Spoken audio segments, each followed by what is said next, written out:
Alright, before we even begin, just first things first, if this video looks a little wonky or weirdly angled, please forgive me. My ring light literally just broke before I started filming this video, so if things look a little wonky, just pretend they don't. We're just gonna roll with it. So anyways, last week we talked about my top 5 favorite final girls, but today we're gonna be diving into the worst of the worst. Okay, maybe not the worst of the worst, but worst for me. This list actually may be more unpopular than my top 5 favorites, so I'm interested to see what you guys think. But before we get into it, if you're new here, welcome. My name is Gage. I upload horror-related videos every week, ranging from reviews, reactions, rankings, all that. So if that interests you, go ahead and hit that subscribe button and hit the notifications bell so you won't miss any of my new videos. My channel is in the home stretch for monetization, so any type of support helps and is greatly appreciated. All right, but with that all being said, and another spoiler warning in order, let's talk about the top 5 worst final girls in my opinion. All right, so coming in at spot number 5, we're starting off hot and heavy. We have Laurie Strode from the Halloween series. Now, before you jump to conclusions, please hear me out. Laurie deserves a spot on this list, but not every version of her. Let me explain.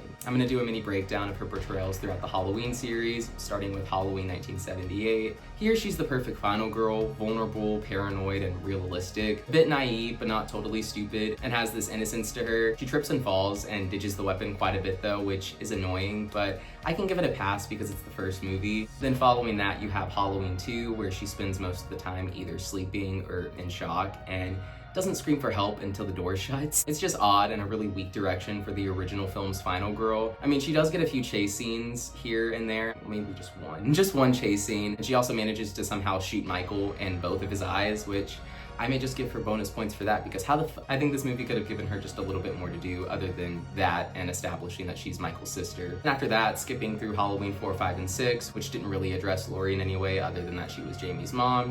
Here we have Halloween H2O, and I love this one. She still feels like the same character from the original, just 20 years later. The trauma angle feels more natural and less forced than in the 2018 version. She's a functioning alcoholic versus the Sarah Connor vibes they went for in Halloween 2018. This version of Laurie may just be my favorite. The last scene where she decapitates Michael is a great conclusion to Michael and Laurie's story. And then you have all of that completely undone with Resurrection. Look, the less said about this iteration, the better. Completely undid what Halloween H2O's ending did, and for nothing but to milk the franchise. Boring, lazy, waste of Laurie. Now I'm just gonna touch up a little bit on the Rob Zombie remakes. I know that this isn't Jamie Lee Curtis, but it is still an iteration of Laurie nonetheless, so I feel like I should count it at least. Halloween 2007, here I don't hate her. She's portrayed by Scott Taylor Compton. Love that actress. But she just doesn't feel like Laurie at all and isn't very interesting. She's a little bit bitchier and kind of vulgar and just that, well, that's not Laurie. For example. Wait. Oh, Mom! Okay, that is so not funny. Look at this, Mom. Laurie! I mean, just, what? Then we have her in Rob Zombie's remake of Halloween 2, and I actually kind of like the concept of Laurie spiraling into madness. It's just a little bit more realistic compared to some of the other iterations portrayed by Jamie Lee Curtis as Laurie, but the execution is way too headache-inducing. Hallucinations, visions, and all this stuff. And she is just so unlikable. She's a bitch in this movie, and I just wasn't here for it. Now jumping back to Jamie Lee Curtis's Laurie, here we have the Legacy timeline, which is also the Blumhouse trilogy. Starting off with Halloween 2018, I liked the concept, but the execution had me rolling my eyes half the time. The whole fortress thing was absurd. Laurie being this traumatized over a 15-minute encounter with Michael 4 decades ago just doesn't make sense. The franchise wanted Michael's legacy and terror to loom over her in the town, but that did not add up since everything besides the first movie was erased. You can't have it both ways, David Gordon Green. Then we have her in Halloween Kills, where she was clearly shoehorned into the movie just to have Jamie Lee Curtis headline it again. She gets even less to do here than she did in the original Halloween 2. This movie could have dropped her character completely after she gets to the hospital, and the movie would have stayed exactly the same. And that's not good. And then finally, we have Halloween Ends. Oh, Halloween Ends. This movie was bad, but this version of Laurie was a bit better. It was refreshing to see her happy again instead of running around spouting cringy lines about evil and trauma. She also felt much more like the 1978 Laurie than anything else I've seen. I just wish this Laurie was in the 2018 movie and the 2018 Laurie was in Ends. That would have made just a little bit more sense. But Laurie Strode is one of horror's most iconic characters, but her portrayal across the Halloween franchise has been inconsistent to say the least. When she's written well, like in the original film and H2O, Laurie embodies everything a final girl should be. Relatable, resourceful, and heroic. But in her weaker portrayals, Laurie feels either sidelined, over-exaggerated, or completely out of character. Whether she's in a coma, turned into a paranoid recluse, or spouting forced dialogue about trauma and evil, she sometimes feels more like a caricature than a fully developed character. But what makes the inconsistency even more frustrating is that Laurie's potential as a character is so high. At her best, she's the quintessential final girl balancing vulnerability and strength. At her worst, she's just a plot device or a shell of her former self. Overall, Laurie Strode's legacy is undeniable, but her journey has been a bumpy ride. For every great version of Laurie, there's another that feels like a missed opportunity, and while she's always been an icon of the genre, her being included on this list reflects just how uneven her portrayal has been over the years. Alright, now moving on to spot number 4. Here's where I feel like I'm gonna get just a little bit of backlash. Coming in at spot number 4, we have Samantha Carpenter from Scream 5 and 6. I know a lot of you guys love her now, especially after 6, but she is one of the worst final girls, hands down for me, and in the worst Scream movies, just to add insult to injury. Her acting was bad in 5, don't get me wrong, but I don't think it was that bad. It definitely improved in 6, but it was still fairly weak. Portrayed by Melissa Barrera, her overall character improved in terms of likability and acting performance. However, it doesn't make her that much better at the end of the day. The backstory she has is something we've seen dozens of times, even in non-horror movies. The hallucinations she has with Billy are cringeworthy and poorly done. No offense to Skeet, I love that he's still got some love for this role after all these years, but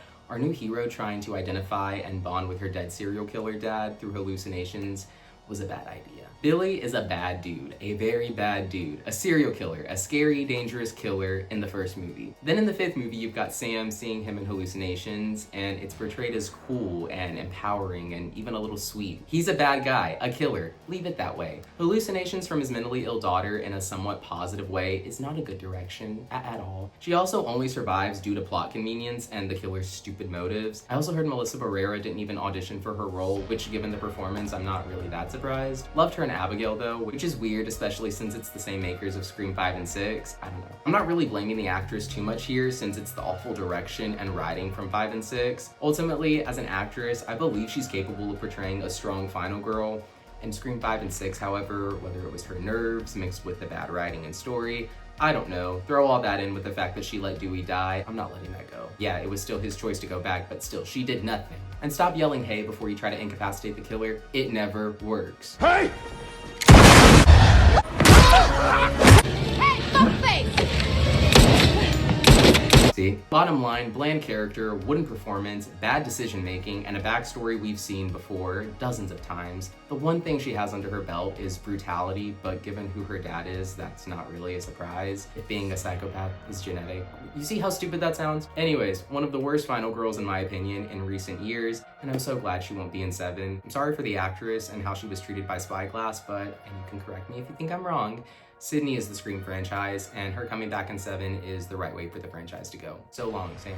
Alright, now rounding out our top 3. Coming in at 3rd place, we have Sarah Moyer from Halloween Resurrection. Played by Bianca Kalick in the 2002 disaster of a movie, Sarah is just another character the writers want us to think is edgy and different from everyone else. The premise of Resurrection is already absurd, a reality TV show set inside Michael Myers' childhood home, where contestants are picked off one by the masked killer himself. Sarah is one of those contestants, but from the start, she does not stand out. The writers clearly wanted her to come across as relatable and different from the others, but they failed to give her any meaningful personality or depth. There are subtler and more interesting ways for a screenwriter to show that, other than just having a character mop their hair in front of their face, give odd expressions, make snarky remarks, or spend the entire film looking really tired. Sadly, that memo didn't reach the Resurrection writers. By the time Sarah makes it to the final act, she still hasn't done much to prove herself as a capable final girl. Even her confrontation with Michael Myers is lackluster. She survives mostly because of luck and plot convenience from this dude that's able to watch her from a live stream or something. Rather than her own skill or bravery, there's no sense of growth or triumph in her survival. She's just here, going through the motions. The actress also is physically incapable of screaming. Literally, like it's even in the movie's trivia section on IMDb. Can't scream and you hire her for a horror film? Girl. Busta Rhymes was the real final girl, as much as it pains me to say. Karate chopping Michael and then slinging Sarah over his shoulder and rescuing her from the burning shed. Busta Rhymes, the real final girl here, everybody. Fucker. Look, Halloween Resurrection is a prime example of Hollywood's love for pointless sequels, and Sarah's character does nothing to justify it. Following that up with spot number 2, coming in at second place, we have Nancy Holbrook, portrayed by Rooney Mara in the Nightmare on Elm Street remake. The 2010 remake of A Nightmare on Elm Street had big shoes to fill, and it fell flat in almost every way. Jackie Earle Haley brought a darker and more sinister Freddy Krueger to life, but the movie's writing and execution made it feel like a soulless rehash of the original, and at the heart of this underwhelming remake was Nancy Holbrook, arguably one of the weakest final girls in horror history. In the original, Nancy Thompson is a standout final girl. She's brave, smart, and resourceful, taking matters into her own hands to fight Freddy. She's relatable and likable, which makes her journey impactful and memorable. Unfortunately, her 2010 counterpart, Nancy Holbrook, is the exact opposite. Rooney Mara's portrayal of Nancy Holbrook is dull, lifeless, and moody throughout the movie. Her personality boils down to being an angsty loner who spends most of the time sulking about how she doesn't fit in. Instead of taking charge like the original Nancy, she's largely a passive character, guided through the story by others. First Chris, then Jesse, then Quentin. She rarely makes any significant decisions or takes meaningful action of her own, which makes her feel more like a bystander in her own story. The remake also tries to give Nancy some emotional depth by tying her to Freddy's backstory, but it doesn't work. The movie's darker tone and unnecessary attempt to make Freddy a victim of false accusations, which what he is falsely accused of is nasty and really shouldn't have been included in the movie since it wasn't even included in the original. It was supposed to be included in the original, but they wisely wrote it out. Here it's back, and honestly, it's icky to get through. And then aside from that, instead of being the empowering and proactive character that fans loved in the original, Nancy here feels more like an afterthought. Her character lacks growth, likability, and agency. Even her big moments, like setting up Freddy's trap, feel underwhelming and uninspired compared to the original. And let's not forget her chemistry with Quentin, played by the lovely Kyle Gallner. It's non-existent, which makes their dynamic feel forced and awkward. I love Kyle Gallner, but him and Rooney Mara's chemistry in this movie was just not there. The movie's attempt to also modernize Nancy stripped away everything that made the original character iconic. Instead of a brave and resourceful final girl, we got a moody and disengaged character who doesn't live up to the legacy at all. It's a stark reminder that making a character edgy or moody doesn't automatically make them interesting or mysterious. It just makes them harder to connect with. In the end, this movie had a lot of issues, but Nancy's portrayal is probably one of the biggest reasons the 2010 remake fell so flat. Rooney Mara herself nearly quit acting because of how much she hated the role in film. Her character is a hollow shell of the original, failing to bring anything new or worthwhile to the franchise. Instead of honoring the legacy of Nancy Thompson, the film gave us a final girl who's forgettable, frustrating, and ultimately unworthy of the title.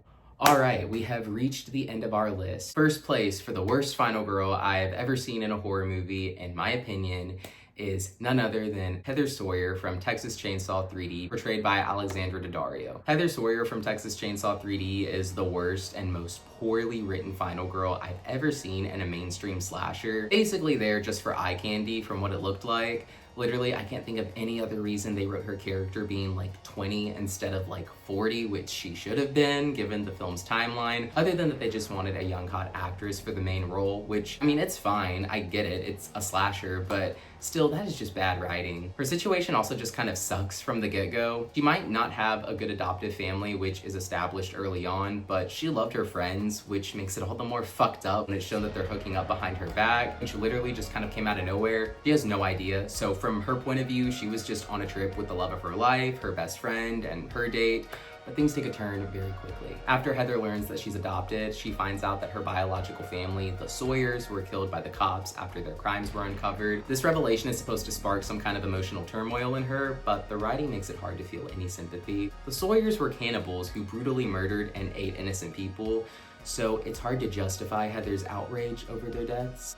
Instead of being horrified by their actions, she becomes strangely sympathetic towards them. Her sudden loyalty to Leatherface, who murdered her friends in cold blood, who, I mean, yeah, they were fucking around behind her back, but she didn't know that, is baffling. And then her performance is just exhausting after things start kicking into high gear. One minute she's screaming and running for her life, and then the next she's tossing Leatherface a chainsaw and teams up with him against the people who killed their family. It's a complete 180 that feels completely unearned and unnecessary. Rooting for the cannibalistic murderer who slaughtered everyone you cared about, that's a no from me, even though they suck too, but like, again, she didn't know that. The writers clearly wanted Heather to stand out as a unique and complex final girl, but Instead, she comes off as inconsistent and downright ridiculous. Her motivations make no sense, and her actions are impossible to relate to. Instead of growing into a strong, capable survivor, she spends the movie bouncing from one poorly written decision to the next. Her sudden allegiance to Leatherface isn't just nonsensical, it's insulting to the audience. Do your thing, cuz will forever make me cringe. Yes, please root for the murderous cannibal who killed all of your friends. A good final girl makes us root for her survival. With Heather, not so much,